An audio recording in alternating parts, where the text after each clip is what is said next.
Good morning, Philippines. The South China Sea. What's going on there?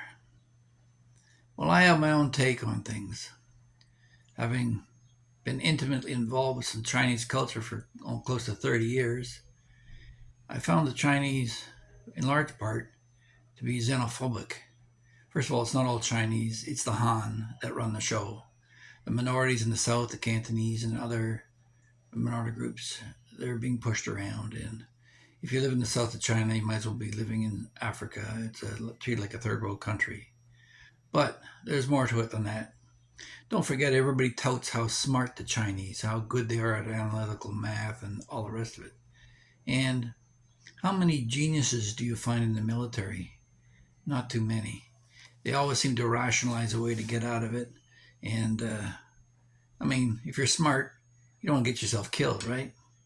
And you couple that with the one child policy they had for years, which coupled with the Chinese population doubling down once they realized not having kids in a socialist state was better off overall, and now they can't get around to having enough of them. So there's a shortage of manpower in the younger generation coming up, and all these little princes are protected by mom and dad at every turn. And in fact, they're having a hard time getting them to show up for work or go to school or do anything. There's a thing going on now in China where they just lie down on the job and refuse to work or do anything. So I wouldn't see any chance of China ever really doing much more in the Philippines other than push in order to acquire a negotiating position for Taiwan. With this weak Biden administration, they'll want to get in there before Trump gets in because they don't know what Trump would do. He's always kept other world leaders on their toes. So the whole South China Sea thing, I think, is a bluff. Just like on the Indian border when they had skirmishes with the Indian soldiers there, they used clubs as opposed to firearms because they didn't want to break it out into armed conflict. So it is in the South China Sea. They're using water cannons and things to try and intimidate the Filipinos. But really, I believe it's just all a negotiating position so that they can squeeze their way into Taiwan. Now, don't forget that people think, oh, the poor democracy of Taiwan. Taiwan hasn't been a democracy that long or that much.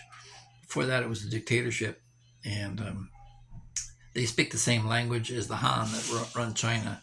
So they're on the same page. Hundreds of thousands of migrant workers from Taiwan work in China, and China has investments in Taiwan. So there's a lot of cross pollination there that America simply doesn't enjoy.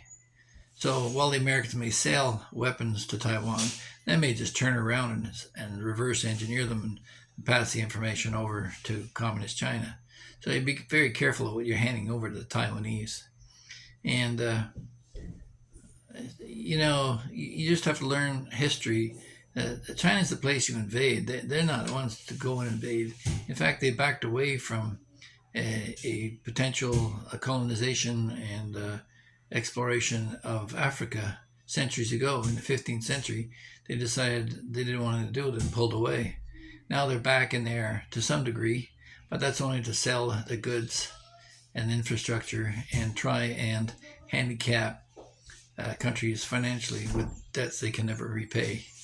So I think if everybody takes a big breath and realizes that this is just a negotiating position, that China's trying to put the squeeze so they can get away with grabbing Taiwan.